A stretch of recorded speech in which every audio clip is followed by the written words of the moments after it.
अयोध्या में मंदिर और भारत और पाकिस्तान, ये तीन को बात को अगर आप छोड़ दीजिए तो कौन सा ऐसा काम भारतीय जनता पार्टी किया है कि देश के लोगों को आगे बढ़ने का मौका मिलेगा। और जितना भी सरकारी कंपनियां थी, फैक्ट्रियां थी, उन फैक्ट्रियों में जो नौकरी करने वाले लोग थे उनको छटनी हो रहा है और निजी कंपनियों के हवाले किया जा रहा है। आज संविदा पर लोग रखे जा रहे हैं। आज आपके ब्लॉक में अगर मनरेगा में कोई जेई या यही आता है, रोजगार सेवक आता है, तो कौन सरकारी नौकरी वाले लोग हैं? ये प्राइवेट, ये संविदा कर्मी है। सरकारी नौकरी धीरे धीरे घट रहा है और आज बेरोजगारी बढ़ रहा है।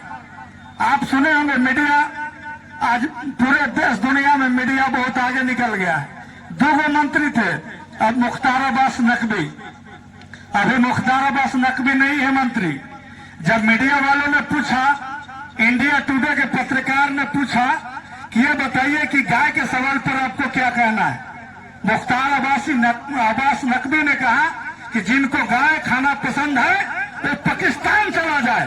और इन्हीं का मंत्री गोवा के नेता है किरण रिजिजू जी, उन्होंने कहा कि मैं गाय खाता हूं, जिसको बिगाड़ना है बिगाड़ ले, और वो भी मंत्रिमंडल में बरकरार है। अब कहा है भारत जो है, भारत दूसरा स्थान है मांस के निर्यात करने में, विदेशों में जाता है। ये जो चंदा लेते हैं मांस के बड़े मालिकों से, जो निर्यात करते हैं उनसे पैसा लेते हैं, और आज जो है से जनता के मुख बनाने का काम कर रहे हैं। बेरोजगारी बढ़ रहा है, यहाँ जो है से आज जनता पर बोझ पड़ रहा है। जीएसटी के नाम पर आज लोगों को लूटा जा रहा है, जेब खाली किया जा रहा है, सबको पता है। तो आज लेकिन एक तरफ हमारी सरकार, माननीय मुख्यमंत्री हेमंत सोरेन, झारखंड की सरकार छात्रावास, और कुछ दिन के बाद दिखाई पड़ेगा धोरकी में अल्पसंख्यक छात्रावास, उसका भी निर्माण होना है, टेंडर निकलने वाला है। यानी सभी समाज और सभी वर्गों के लिए हमारे विधायक, हमारे नेता, इस राज्य के मुखिया, इस राज्य के मुख्यमंत्री लगातार प्रयास कर रहे हैं। और हम लोग भाषण पर भरोसा नहीं करते हैं, हम लोग काम पर भरोसा करते हैं। और हम लोगों को बढ़िया भाषण नहीं देने आता है, लेकिन बढ़िया काम जरूर करने आता है। बढ़िया भाषण देने अगर हम लोगों को आता तो बाल चौड़ा में जो पुल का निर्माण हो रहा है, वो छत्तीसगढ़ के कांग्रेस के विधायक बृहस्पति सिंह के द्वारा उस पुल का निर्माण कराया गया।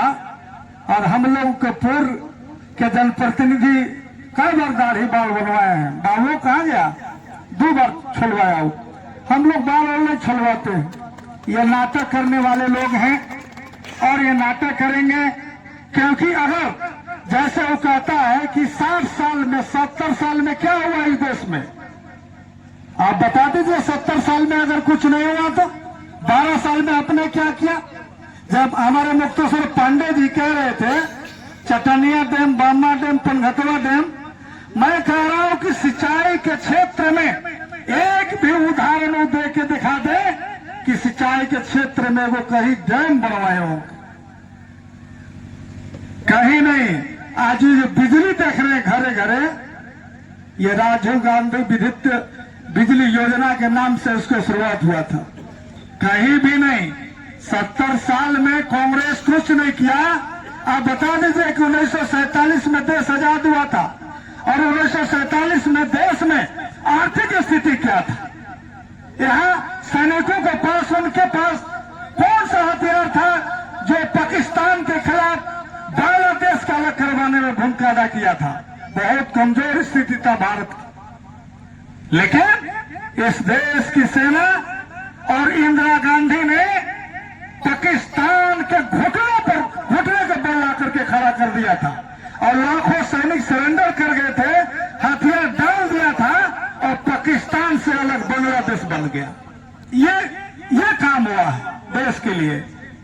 सिंचाई के क्षेत्र हो, बिजली के क्षेत्र हो, रोजगार के क्षेत्र हो, जैसे हमारे साथी सरवन सिंह चर्चा कर रहे थे, मनरेगा योजना, रोजगार की गारंटी, EPA1 की सरकार ने रोजगार गारंटी योजना लाया था। महात्मा गांधी रोजगार गारंटी योजना कि गांव के गरीबों के मजदूरों के गांव पर उनको काम मिलेगा, वो बाहर प्लान नहीं करने जाएंगे, और अगर काम नहीं मिलेगा तो उनको बेरोजगारी भत्ता मिलेगा। लेकिन आज हो क्या रहा है, और उस योजना के लिए केंद्र सरकार 90% फंड देती थी, और आज रोजगार गारंटी योजना को बंद के कगार पर है।